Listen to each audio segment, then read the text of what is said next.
સૌરાષ્ટ્રનું રાજકારણ હંમેશા આખા રાજ્યના રાજકારણથી જુદો પડતો આવે છે અને ત્યાંના રાજકારણ પણ કહેવાય છે કે પગરખામાં પગ કપાઈ જાય.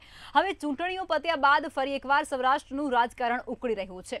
રાજકીય ધંધા અને સાથે સામાજિક ક્ષેત્રે ખૂબ જ પ્રસિદ્ધ અને નામના ધરાવતા એવા જયેશ રાદડિયા અને સામે નરેશ પટેલ વચ્ચે 2017થી ઠંડુ યુદ્ધ ચાલવાની ચર્ચા હતી અને ઇફકોની ચૂંટણીએ જાણે આ યુદ્ધની અંદર બળતામાં ઘી હોમવાનું કામ કર્યું છે. અને દિનેશ કુંભાણી પણ તેમાં ઉમેરાયા, જેમણે ખાતરનું કારખાનું છે પોતાનું ફર્ટિલાઇઝરનું. તેમણે ઇફકોની ચૂંટણીમાં જયેશ રાદડિયાને મત ન આપવા સુધી ખેડૂતોને ફોન પણ કર્યા હતા તેવી પણ ચર્ચા અત્યારે છે.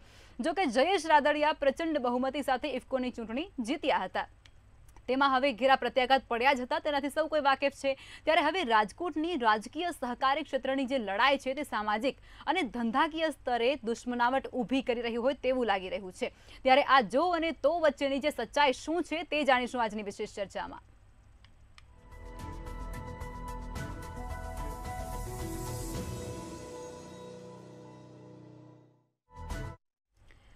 તો ચર્ચાની શરૂઆત કરશું, જેમાં પ્રફુલભાઈ ત્રિવેદી મંતવ્ય ન્યૂઝના એસોસિએટ એડિટર આપણી સાથે જોડાઈ ચૂક્યા છે અને ઘનશ્યામભાઈ જોડાયા છે.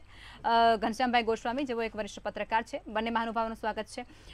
જે પ્રમાણે અત્યારે જે માહિતી સામે આવી રહી છે પ્રફુલભાઈ, જેમાં સરકારી ક્ષેત્રે ઇફકોની જે ચૂંટણી થઈ અને તે બાદ જે સ્પર્ધા અહીં ઊભી થઈ હતી અને તેના લીધે વિવાદ પણ બહુ બધા વકર્યા હતા જયેશ રાદડિયા વચ્ચે અને નરેશભાઈ વચ્ચે. તો હવે એ બધા બાદ હવે જે 2017થી જે શીત યુદ્ધના એંધાણ હતા, ચર્ચા હતી, તે અત્યારે ખૂબ જ મોટા પાયે થઈ રહ્યું હોય તે પ્રકારનું લાગે છે. તે વટવૃક્ષ બનવા તરફ આગળ જતી હોય તેવું લાગી રહ્યું છે.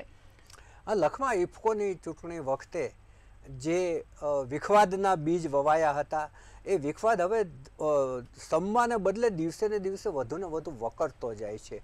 એમાં ખોડલધામ અને જે દિનેશ કુંભાણીનું પ્રકરણ ઉમેરાયું એટલે આખા વિવાદમાં એક નવો રંગ ઉમેરાયો છે અને વિવાદ છે વધુ પ્રગાઢ બન્યો છે. હવે આ ચૂંટણી દરમિયાન જે કાંઈ થયું હતું એના પ્રત્યાઘાતો પડવાના હવે શરૂ થયા છે. એ ચૂંટણી વખતે એવું થયેલું કે ત્યાંના જે માધ્યમોમાં જે ચર્ચા થાય છે, ત્યાંના લોકોમાં ચર્ચા થાય છે, રાજકારણીઓમાં જે ચર્ચા થાય છે, સહકારી વર્તુળોમાં જે ચર્ચા થાય છે, એ મુજબ જે બિપિન ગોતાને ઇફકોની ચૂંટણીમાં બિપિનભાઈ પટેલ ગોતા, જે બિપિન ગોતાના નામે જાણીતા છે, એમને જે ઇફકોમાં ડાયરેક્ટરનો જે ચૂંટણી માટે જે મેન્ડેટ મળ્યો હતો એ મેન્ડેટ જ નરેશભાઈ પટેલ અપાયો હતો એવી એક હવા છે. બીજું, ચૂંટણી પ્રક્રિયા જ્યારે ચાલુ થઈ ત્યારે જે ખોડલધામના ટ્રસ્ટી પણ છે અને નરેશભાઈના નજીકના જે ગણાય છે દિનેશ કુંભાણી, એમણે જે ઇફકોના મતદારો હતા, ખેડૂતો હતા, એમને ફોન કરી અને બિપિનભાઈ ગોતાને મત આપવાનું કહ્યું હતું, જયેશ રાદડિયાને નહીં. હવે એ આખી જે પ્રક્રિયા છે એ રસાકસી ભરી જે ચૂંટણી યોજાઈ ને એમાં જયેશભાઈનો વિજય થયો. હવે જયેશભાઈની ઇફકોમાં ડાયરેક્ટર તરીકે જીત થઈ ગઈ છે. ત્યારે હવે જયેશભાઈએ એક દિનેશભાઈ કુંભાણી સામે એક નવો દાવ ખેલ્યો છે એવું કહેવાય છે. ત્યાંની જે કોઓપરેટિવ મંડળીઓ છે એમણે જે આ દિનેશ કુંભાણી ઉત્પાદિત જે નર્મદા ફર્ટિલાઇઝર છે, રાસાયણિક ખાતર છે, એ નહીં ખરીદવા અને ખેડૂતોને પણ નહીં ખરીદવા માટે એમણે ફોન કરીને વિનંતી કરી છે. ને એનું જે ફર્ટિલાઇઝર છે, રસાયણ ખાતર, જે અત્યારે સૌથી મોટી જરૂરિયાત હોય છે ખેતીમાં ચોમાસા દરમિયાન, એનું ખાતર વેચાતું બંધ થઈ ગયું છે. અને આ સમાચારો બહાર આવતા આ જે લોકોનું ઠંડુ યુદ્ધ હતું એ હવે ભડકો થયું છે. એ લોકોનો જે રાજકીય વિવાદ હતો એ હવે આર્થિક વિવાદમાં પણ પરિવર્તિત થઈ રહ્યો છે. અને આખા સૌરાષ્ટ્રની અંદર બહુ જ મોટી ચર્ચાનો આ બાબત છે એ વિષય બન્યો છે. હવે જે આમ જોવા જાવ તો એના ભૂતકાળ, બહુ નજીકના ભૂતકાળમાં જાવ તો 2017માં આ નરેશભાઈ અને જયેશ રાદડિયા વચ્ચે વિવાદના બીજ વવાયા હતા. એ વખતે જેતપુરમાંથી ભાજપના ઉમેદવાર તરીકે જયેશ રાદડિયા ચૂંટણી લડતા હતા. ત્યારે નરેશભાઈના પુત્ર છે શિવરાજ, એણે સામે પ્રચાર કર્યો હતો અને ત્યારથી એ વિખવાદ શરૂ થયો હતો. ત્યારબાદ સમાધાનના પ્રયત્નો પણ થયા હતા, પરંતુ એ સમાધાન ભાંગી પડ્યું હતું. અત્યારે દિનેશ કુંભાણી અને જયેશ રાદડિયા વચ્ચે સમાધાનના પ્રયત્નો ચાલે છે, પરંતુ એમાં કંઈક એમણે એવી શરત મૂકી છે કે તમે વિડીયો ઉપર એમ બોલો કે તમને આવા ફોન કરવા માટે કોણે પ્રેરિત કર્યા હતા અને તમે શા માટે ફોન કર્યા હતા એ બાબત તમે નિવેદન રૂપે વિડીયો ઉપર બોલો, એવું કંઈક કહેવાય છે ત્યાં. કારણ કે જે સૌરાષ્ટ્રની તાસીર છે એ પ્રમાણે જ્યારે સમાચારો વહેતા થતા હોય છે ત્યારે એમાં ગોસિપ પણ ભળી જતું હોય છે. એટલે સત્ય કહ્યું ને ગોસિપ કહ્યું એ છૂટું કરવું ઘણું અઘરું છે. પરંતુ અત્યારે સૌરાષ્ટ્રના સહકારી રાજકારણમાં, ભાજપના રાજકારણમાં, ખેતીના રાજકારણમાં, ત્યાંના જે સ્થાનિક જે સંઘો છે, સહકારી બેન્કો છે, એ બધાના રાજકારણની અંદર આ બહુ જ મોટો ચર્ચાનો વિષય બન્યો છે કે હવે આ જે વિખવાદ છે એ આગળ ક્યાં જઈને અટકશે અને ભવિષ્યમાં એના કેવા કેવા પરિણામો આવશે. બિલકુલ ચોક્કસથી. ઘનશ્યામભાઈ, 2017ની જે વિધાનસભાની ચૂંટણી હતી ત્યારે નરેશભાઈના જે પુત્ર છે શિવરાજ, તેમણે જયેશ રાદડિયા વિરુદ્ધ સૂત્રોચ્ચાર કર્યા, એટલે કે તેમની જે વિરુદ્ધમાં જે પાર્ટી હતી તેની અંદર તેઓ પ્રચારમાં જોડાઈ ચૂક્યા હતા ત્યારે, અને જે એ સમય હતો ને ત્યારથી આ જે વિવાદ છે તેના બીજ રોપાયા હતા, બરોબર? હવે અત્યારે એ વધારે આગળ વધી રહ્યા છે, વ્યાપી રહ્યા છે, શું કહેશો તમે? ના, ચોક્કસ. એ વખતે જ્યારે 2017માં બધા પટેલોને એક કરવાની વાત ચાલી હતી અને એમાં ભાઈ રાદડિયાએ બહુ પ્રયત્નો કર્યા હતા નરેશભાઈને મનાવવાના આ તે બધા, પણ એમાં એ કંઈ સફળ થયા નહોતા. હાઈકમાન્ડે રાદડિયાને ટાસ્ક પણ આપ્યો હતો, ભાજપ હાઈકમાન્ડે, કે ગમે તે કરી અને નરેશભાઈને આપણી બાજુ ખેંચી લાવો. અને નરેશભાઈ એ વખતે થોડા પ્રભાવિત થઈ ગયા હતા, એ વખતે કોંગ્રેસ તરફ થોડા ઢળેલા હતા. અને એ વખતે જો વાત કરીએ આપણે તો એ ઇલેક્શન વખતે ભરત સોલંકી પણ એમને મળવા ગયેલા હતા, અને અર્જુન મોઢવાડી આપણે અત્યારે હાલ ભાજપમાં છે એ પણ એમને મળવા ગયેલા હતા. અને ઘણા કોંગ્રેસના નેતાઓ એ વખતે નરેશભાઈના સંપર્કમાં હતા, નરેશભાઈ એ લોકોના સંપર્કમાં હતા. એટલે એને જે ટાસ્ક આપ્યો હતો રાદડિયા સાહેબને એ બધો ફેલ થયો અને એ ત્યારથી જ આ બેને ગજગાજ શરૂ થયા હતા. અને જેમ કહો છો કે નરેશભાઈના પુત્રએ વિરુદ્ધમાં કામગીરી કરી હતી ઇલેક્શનમાં, આ ચોક્કસ કે એમને કરી જશે, એમાં કોઈ બે મત નથી. પણ ત્યારથી જ રાંદરિયા ગ્રુપ આખું આના વિરુદ્ધમાં થઈ ગયું હતું. અને જે આજે એના પ્રત્યાઘાતો આજે બહુ મોટા પાયે પડી રહ્યા છે. અને આખા સૌરાષ્ટ્રના રાજકારણમાં જો વાત કરીએ તો અત્યારે હાલ હોટ વિષય જ છે. આ લોકોના મોએ આ જ ચર્ચા ચાલે છે કે ભાઈ રાદડિયાને અને નરેશભાઈ આ બે સામસામા છે, પણ હજુ એક ગ્રુપ એવું છે એની અંદર પટેલોમાં કે હજુ આ બે જણને નજીક લાવવાના પ્રયત્નો કરી રહ્યું છે. હમણાં જ અઠવાડિયા પહેલાં ભાઈ આવ્યા હતા ત્યાં આગળ, અને ત્યારે મારે વાત થઈ હતી રાદડિયા સાથે, એ સચિવાલયમાં આવ્યા હતા, સવણી 1માં સીએમને મળવા આવ્યા હતા, ત્યારે પણ વાત થઈ હતી. તો એ તો બહુ નોર્મલ વાત કરતા હતા, એમને તો કંઈ ગંભીરતા એટલી બતાવી નથી કે ભાઈ આ નરેશભાઈ તમારી સામે છે, તમે શું કરશો, આ તે બધા પત્રકારોએ એમને એ વખતે પૂછ્યું હતું. પણ એ વખતે તો એ લાઇટલી વાત કરી અને એમને નોર્મલ વાત સમજીને એને શીખાડી હતી વાત, એને કોઈ એટલી ગંભીરતા ગણી નથી. પણ આ ચોક્કસ એમને બધા એમને જે આ ઇલેક્શનમાં જીત્યા એમને અભિનંદન આપ્યા હતા. પણ એ શબ્દ એ વખતે એવું બોલેલા કે જયેશભાઈ એવું બોલેલા કે આવતા દિવસોમાં શું થાય છે જુઓ હવે તમે એમ. એટલે હવે આ જે અત્યારે યુદ્ધ ચાલી રહ્યું છે એ કદાચ એ ચરમસીમે, અને હવે તો બસ હું માનું ત્યાં સુધી સ્પષ્ટ થઈ ગયું છે કે નરેશભાઈ હવે કંઈક ભાજપમાં કંઈ આવવાના નથી. અને જયેશભાઈ જે રીતે અત્યારે હાલ ભાજપનું કામ કરી રહ્યા છે અને ભાજપ તરફી અત્યારે જે રીતે મજબૂતાઈથી આગળ વધી રહ્યા છે, એટલે હવે સામસામે ગ્રુપ થઈ ગયા છે.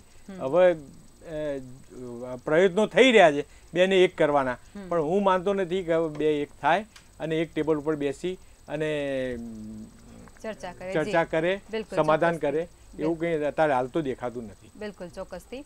હવે ચર્ચાની અંદર આપણી સાથે જગદીશભાઈ મહેતા રાજકોટથી જોડાઈ ચૂક્યા છે, જેઓ વરિષ્ઠ પત્રકાર છે.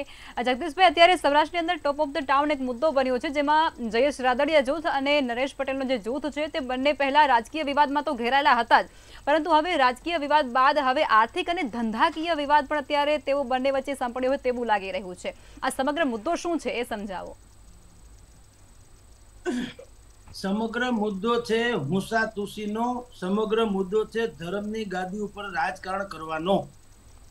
જયેશ પટેલે, જયેશભાઈ રાદડિયાએ જ્યારે ઇફકોના ડિરેક્ટર તરીકેની ચૂંટણીમાં ઉમેદવારી નોંધાવી ત્યારે કાગવડનું ખોડલધામના જે ટ્રસ્ટી છે એને શું કર્યું, બધા ટ્રસ્ટીઓને ફોન કરીને કીધું કે આપણે જયેશભાઈને ટેકો આપવાનો થતો નથી, આપણે બિપિનભાઈ ગોતા એ અમદાવાદ રહે છે, અબજોપતિ છે, અમિતભાઈ શાહના નિકટના છે અને CR પાટીલે એને મેન્ડેટ આપ્યો તો કે એટલે અહીંયા દિનેશભાઈ કુંભાણીએ એમ કીધું કે આપણે જયેશભાઈ રાદડિયાને મત આપવાનો નથી, આપણે ટેકો આપવાનો છે બિપિનભાઈ ગોતાને.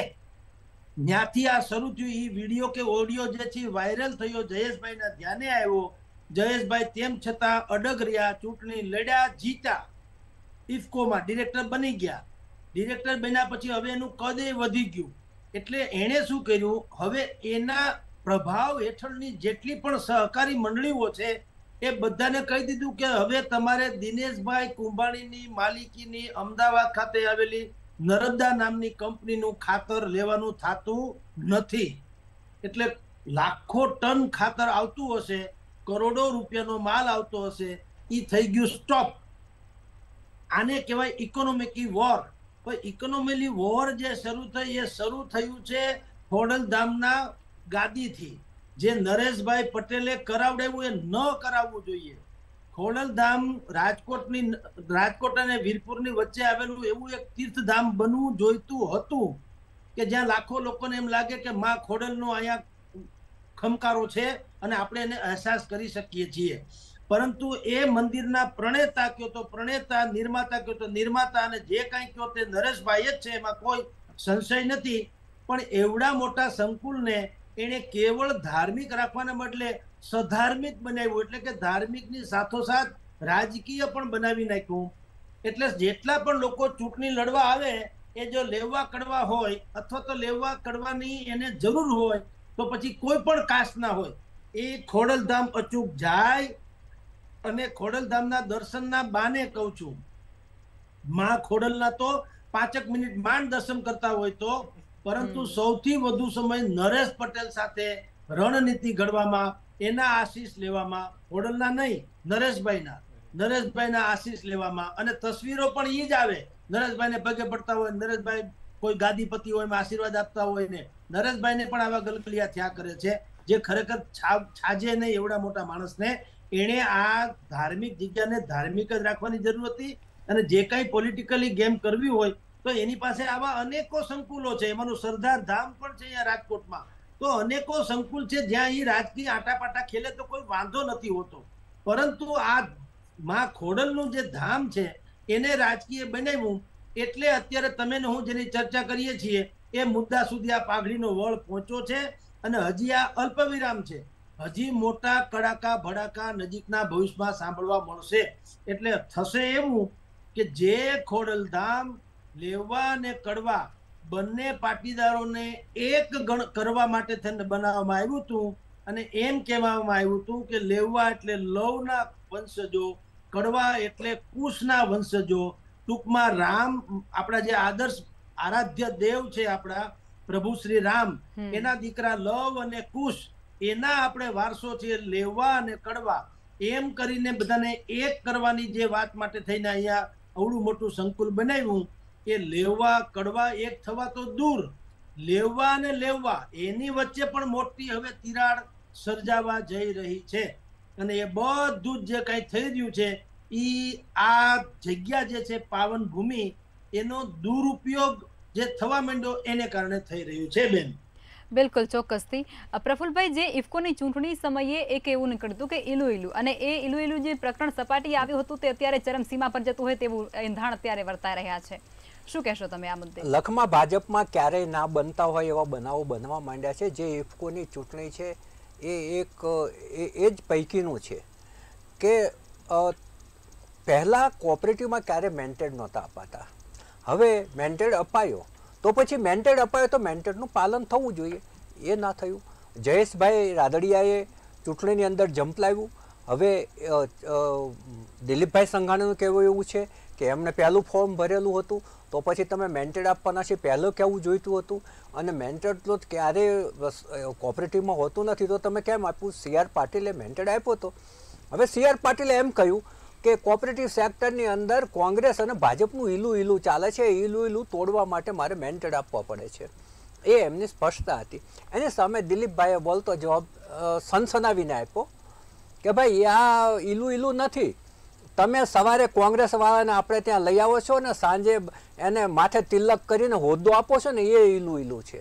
એટલે ભાજપની અંદરો અંદર જ જે ખટરાગ હતો, જે મતભેદો હતા, એ એકદમ સપાટી ઉપર આવવા માંડ્યા અને ભાજપની સામે જ ભાજપના લોકો ખુલીને બોલતા થયા.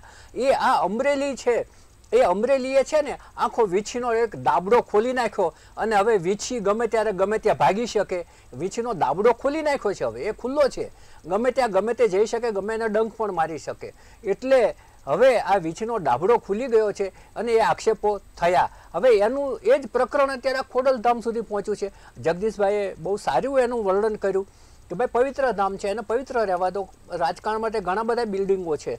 હવે મૂળ જોવા જાવ ને તો જયેશ રાદડિયા એક સામાજિક ક્ષેત્રનું, પાટીદાર ક્ષેત્રનું, સહકારી ક્ષેત્રનું બહુ મોટું માથું છે. મંત્રી પણ રહી ચૂક્યા છે. તે એમના જે પિતાશ્રી હતા એ પણ બહુ મોટું માથું હતા, વિઠ્ઠલભાઈ રાદડિયા. હવે એ રાદડિયા કુટુંબનો આખા જે ધોરાજી, જેતપુર, એ આખા જે પંથક છે રાજકોટનું બાજુનું, એ આખા પંથકની અંદર હંમેશા દબદબો રહ્યો છે. હવે સામે આપણે નરેશભાઈની વાત કરીએ તો નરેશભાઈ પણ એટલું જ મોટું માથું છે અને એ જે ખોડલધામ છે એના એ પ્રણેતા છે અને લેવાના જે કુલદેવી છે મા ખોડલ, એને કારણે એમનું ખૂબ જ આખા સમાજની અંદર એક વર્ચસ્વ છે, એ પણ મોટું માથું છે. એટલે અને બંને લેવા સમાજમાંથી આવે છે, એટલે લેવા સમાજના બે મોટા માથાઓ વચ્ચે જે મતભેદો ઊભા થયા છે, એટલે સમાજ પણ બે ભાગમાં વહેંચાઈ જાય, સમાજની અંદર પણ જૂથવાદ પેદા થાય, એવું એક આખું વાતાવરણ ત્યાં ઊભું થયું છે. એટલે આ જે ઈલું શબ્દ સુધી બહુ સારો શબ્દ ના કહેવાય. રાજકારણમાં આવો શબ્દ આ કક્ષાએ ના વપરાવો જોઈએ. કોઈ નાના કાર્યકરો ઈલુની વાત કરે તો બરાબર છે, પણ CR પાટીલ અને દિલીપ સંઘાણી જ્યારે ઈલુની વાત કરે ત્યારે ભાજપમાં પણ કેટલા નીચા સ્તરે જઈ અને કોમેન્ટો થાય છે, એનું એ બહુ મોટું ઉદાહરણ છે. બિલકુલ, ચોક્કસથી. જગદીશભાઈ, ભાજપની અંદર જે સંગઠન છે ભાજપનું, તેની અંદર અને સરકારની અંદર ટૂંક જ સમયની અંદર મોટા ફેરફાર થવાના એંધાણ અત્યારે વર્તાઈ રહ્યા છે અને તે એંધાણની અંદર ક્યાંક આ જયેશભાઈ રાદડિયા છે તેમનું નામ પણ ચર્ચામાં છે. તો હવે આ જે યુદ્ધ અત્યારે ત્યાં જામ્યું છે એનું કોઈ એની અંદર કોઈ આમાં પ્રત્યાઘાત પડશે ખરા? જુઓ, પ્રત્યાઘાતની ઉગતા સૂર્યને સૌ પૂજે. જયેશ રાદડિયાનું કેબિનેટ મિનિસ્ટર થવું લગભગ નિશ્ચિત છે, એવું લખી રાખજો. એના 2-3 કારણો છે. એણે ઇફકો એટલે કે સહકારી ક્ષેત્ર, ઇફકોના ડિરેક્ટર બનીને સાબિત કરી દીધું કે સહકારી ક્ષેત્ર જેટલું છે સૌરાષ્ટ્રને લાગે વળગે ત્યાં સુધી, એમાં એનું એક ચક્રી શાસન એના ફાધર વિઠ્ઠલભાઈ રાદડિયા જેવું જ છે. અને રાજકારણમાં જેને દબદબો જાળવી રાખવો હોય જે પક્ષને, એણે સહકારી ક્ષેત્રની અવગણના કોઈ દી પોસાય નહીં. શિખર ગમે તેટલું ઉત્તંગ હોય, તળેટીની અવગણના કરી શકે નહીં. સહકારી ક્ષેત્ર છે એ તળેટી છે, રાજકારણ છે એ ઉત્તંગ શિખર છે.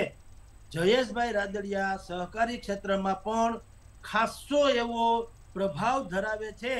એટલા ઉપરાંત વાત કરું કે પોરબંદરમાં મનસુખભાઈ માંડવિયાની જે જીત થઈ એમાં પણ જયેશ રાદડિયાનો એટલો જ ફાળો છે. મનસુખભાઈ માંડવિયાને એ પોતાના હોન્ડા ઉપર બેસાડતા હતા અને પાછળ બેકસીટ ડ્રાઈવર ઉપર ત્યાં મનસુખભાઈ બેસતા ને એને ગલીએ ગલીએ ફેરવી, કારણ કે પોરબંદર જે છે એ પણ વિઠ્ઠલભાઈ રાદડિયાનો મત વિસ્તાર ગણાય છે. ભૂતકાળમાં એ ત્યાં ચૂંટાણા હતા અનેકો વખત. એટલે આમ ભારતીય જનતા પાર્ટીને લાગે વળગે ત્યાં સુધી જયેશ રાદડિયાએ પક્ષને જે આપવું છે એ એને આપી ચૂક્યા છે. પક્ષે પણ ભૂતકાળમાં એને ઘણું જ આપેલું છે, એમાં ના નહીં, પણ એની સામે એણે પણ એનું કૃતજ્ઞતા વ્યક્ત કરી દીધી, એનું ઋણ અદા કરી દીધું. હવે વારો છે ભારતીય જનતા પાર્ટીનો ને હમણાં જ ટૂંક સમયમાં જ્યારે આખું સરકારનું અને સંગઠનનું જે રીસફલિંગ થવાનું છે એમાં જયેશભાઈ રાદડિયાનું પણ નામ છે કેબિનેટ મિનિસ્ટર તરીકે પાછું સમાવી લેવામાં આવે. કારણ એવું છે કે ભારતીય જનતા પાર્ટી પ્રત્યે અત્યારે જે એન્ટી ઇન્કમ્બન્સી જેને કહેવાય છે, સરકાર વિરોધી વલણ જે પેદા થઈ રહ્યું છે, એને જો ખાળવું હોય તો જેને લોકો સાથે સીધો સંપર્ક છે એવા લોકો, જેને આપણી ભાષામાં ધરાતલ કહેવાય, તો ધૂળ ધોયા એવા જે કેટલાક નેતાઓ છે એને ફરીથી ભારતીય જનતા પાર્ટીએ પોતાના ભાથાના તીર તરીકે રાખવા પડે એમ છે. જયેશ રાદડિયા એમાંના એક છે. એટલે હવે જ્યારે રીસફલિંગ થવાનું છે ત્યારે જયેશ રાદડિયા હોય કે બાકીના જેટલા પણ મહત્વકાંક્ષી નહીં પણ પક્ષને ઉપયોગી હોય, ભૂતકાળમાં પણ એણે પક્ષને પણ ઘણું આપ્યું હોય, એ ટાઈપના જે નેતાઓ છે એનો સમાવેશ થશે. અત્યારે શું સ્થિતિ છે, 17 જેટલા મંત્રીઓ છે, પરંતુ 3-4 ને બાદ કરતા કોઈના નામની પણ અડધા ગુજરાતને ખબર નથી કે મંત્રી કોણ છે. તો નામની જો ખબર ન હોય તો કામ કેવા હશે એ આપણે સમજી શકીએ છીએ.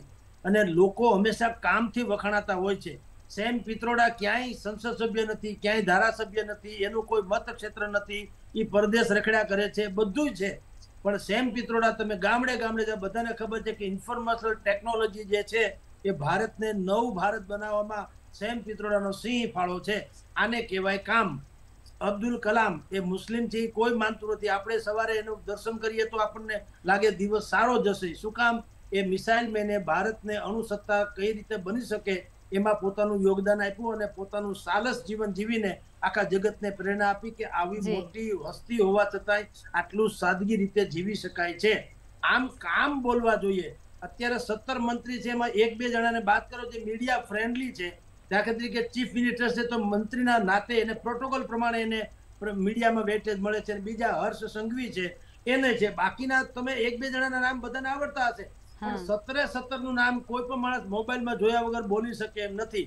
આ પ્રકારની સ્થિતિ છે. એટલે હવે ભારતીય જનતા પાર્ટીએ એના રીસફલિંગ જે કરવાના છે એમાં કેટલાય મંત્રીઓને પડતા મૂકી અને આવા જે કાર્યદક્ષ જયેશ રાદડિયા જેવા જેટલા પણ છે એ કાર્યદક્ષ લોકોને એમાં રાખવા પડશે.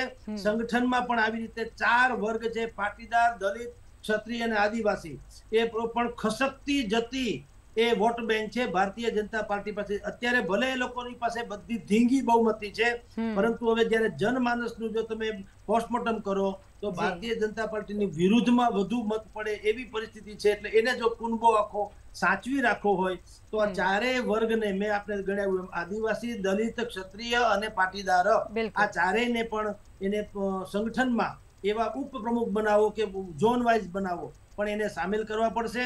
અને જે યંગસ્ટર્સ જે છે, વિઝનરી છે, ઝુંઝારૂ છે, બેદાગ છે, પક્ષ પ્રત્યે સમર્પિત છે, એવા લોકોને પ્રધાનમંડળમાં રાખી અને એની પાસેથી આઉટપુટ લેવું પડશે. તો આગામી સમયમાં ભારતીય જનતા પાર્ટી માટે અત્યારે કષ્ટ પડશે. બિલકુલ, ચોક્કસથી. પ્રફુલભાઈ, ટૂંકમાં તમારું શું કહેવું છે એ કહી દો 1 મિનિટની અંદર.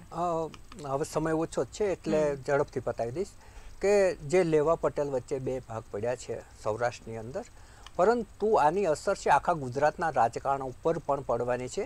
કેમ કે ભાજપ છે એક શિસ્તબદ્ધ પક્ષ છે અને ભાજપમાં આ જે થઈ રહ્યું છે એની જે અસરો છે એ બીજા રાજ્યની અંદર જે બીજા શહેરો છે, બીજા વિસ્તારો છે એમાં પણ પડી રહી છે. હવે જયેશ રાદડિયા છે એ એક માસ લીડર છે. જે જગદીશભાઈએ કહ્યું ને કે ધૂળ ધોયા, એ માસ લીડર છે. અને માસ લીડર છે એને પક્ષે સાચવવા પડે. જો બીજા કોઈ આમ જયેશ રાદડિયાની જગ્યાએ બીજો કોઈ વ્યક્તિ હોત અને મેન્ડેટની વિરુદ્ધ ગયો હોત તો એની સામે પગલાં પણ લેવાયા હોત, પરંતુ જયેશભાઈ સામે પગલાં લેવાઈ શકે એમ નથી. કેમ કે એનો દબદબો છે. બિલકુલ, ચોક્કસથી. તમામ મહાનુભાવો જોડાયા ચર્ચામાં, તે બદલ તમામનો આભાર. છેલ્લા ઘણા સમયથી સૌરાષ્ટ્રનું રાજકારણ સતત ઉકળતું રહ્યું છે, ત્યારે હવે પટેલ વર્સિસ પટેલ ફરી એકવાર છેડાઈ ચૂક્યું છે. જોકે 2017થી આ ચાલતું હતું અને હવે રાજકીય સાથે સહકારી ક્ષેત્રની લડાઈને તે સામાજિક અને ધંધાકીય ક્ષેત્રે પણ દુશ્મનાવટ ઊભી કરી નાખી છે. અને એવી પણ હવા છે કે જયેશ રાદડિયા અને નરેશ પટેલ એકબીજાના સામાજિક કાર્યક્રમોમાં પણ જતા નથી. ખેર, સૂરજ ઉગે એ ક્યારેય છાબડે ઢંકાતું નથી. આ ખબરમાં આગળ શું થાય છે તેના પર સતત અમારી નજર રહેશે. વિશેષ ચર્ચામાં અત્યારે બસ આટલું જ. નમસ્કાર.